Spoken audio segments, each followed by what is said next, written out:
Hello,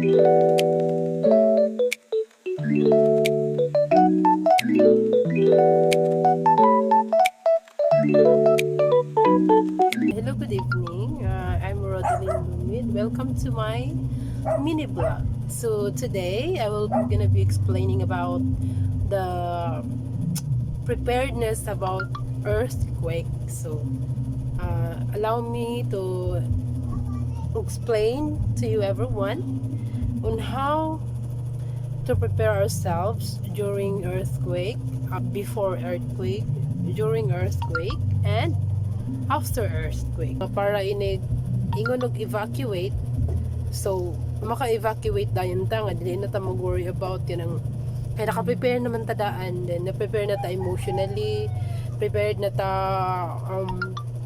physically and mentally. Kay importante jud kay nga prepared ta mentally and emotionally, everything finally dapat prepare yun ta. Kay we know nowadays nga ang earthquake grabe kaayo, mukalit lang siya, kusog, hinay.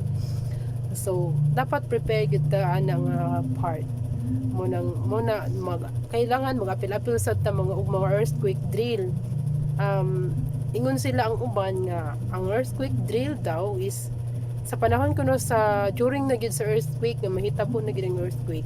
Ang earthquake drill kay wala na siya kwenta kuno kay di na siya ma-apply, pero at least nga natin makatunan nga buhaton dapat kanang di lang jud ta magpanik.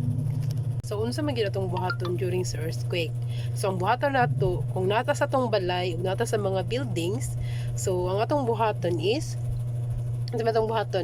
mo drop ta sa ilawom sa mga pool nga lig-on. Kay if ever mga naay mga debris nga mga mahulog, at least safety mo ulo mo to mo drop ka, then mo cover ka dito sa table, and then pag human mo cover sa table, mo hold ka syempre. Kay labi na kung kusog kayong shaking sa earthquake, at least safe ka.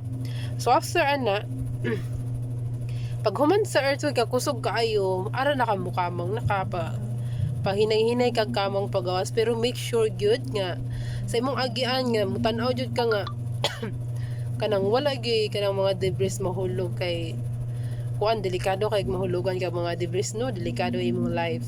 So sunod is kung nakasasod sa kuan, kung nakasasod sa room, sa mga classroom nga na, stay away jud ka sa mga windows, mga bildo. Kay kana siya kuan yun na siya mga buak na possibility nga maigo ka, nga madisgrasya ka.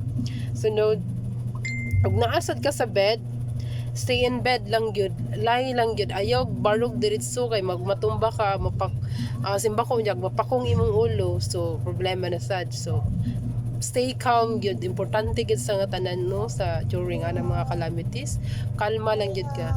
Na atong istoryahan na sad kung naka-outdoor ka. Kung naka-outdoor, dapat ato gyud ka, syempre ato gyud ka sa open area nga walay mga kahoy. Kay na ang delikado sad ka nga matumbahan kag kahoy, mga poste dito ka sa open area. Ayaw pa doon sa mga kahoy, sa mga poste na siya muna ay basig mahulugan ka.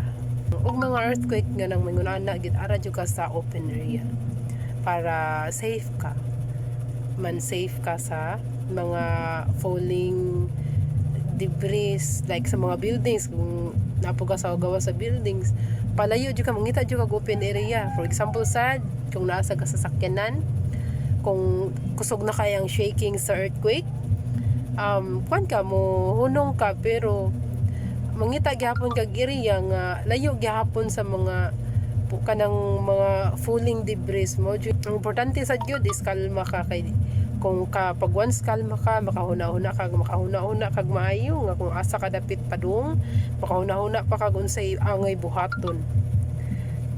So after the earthquake, so mahuman ang earthquake, for example mahuman na ang earthquake, ayaw dayog balik sulod sa inyong balay, or babalik kag larga sa inyong mga sakyanan, or kung naka sa open area, ayaw sa dayon. Kay naay possibility nga ang mga aftershock is mas kusog pa sa kanang, kay naay possibility manggod nga ang atong ma-feel during sa pagsugod yun sa earthquake nga mas kusog pa gid ang aftershock.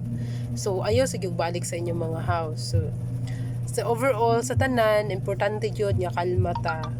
Kalma gid ta always kay mao jud ay pinaka-importante, and mag-pray gid ta sa Ginoo kay wala jud tay mahimo no ngan pa sila kung ara ra jud kataman wala na jud kay mahimo, pero kung makali kay pa ka so mangita jud pag paagi kay tabangan man ta sa Ginoo, pero ayun lang sad pagpatara lang sad nga ara lang sad ka, so mo na pinaka-importante. Kay labi na gyud nga naata sa Pacific Ring of Fire, kuan jud kita prone ta sa earthquake everyday gyud nag-earthquake ang Philippines kay na belong ta sa Pacific Ring of Fire. Sa di lang sad sa mga earthquake lang, sa mga bagyo kay ang mapa nga ato ang location is nabutang mong gid siya atubang kita sa Pacific Ocean, so sudlunon jud kay tag mga bagyo. Imagine ha, A to Z ang bagyo nga musud sa ato every year. So prepare gid ta mentally, emotionally, physically, dapat prepared gid ta. Kay kuan gid kay ta kanang prone gid ta sa mga natural calamities. And that's all. Thank you so much. Thank you for watching. Thank you for watching for my vlog. That's all. Thank you. God bless everyone.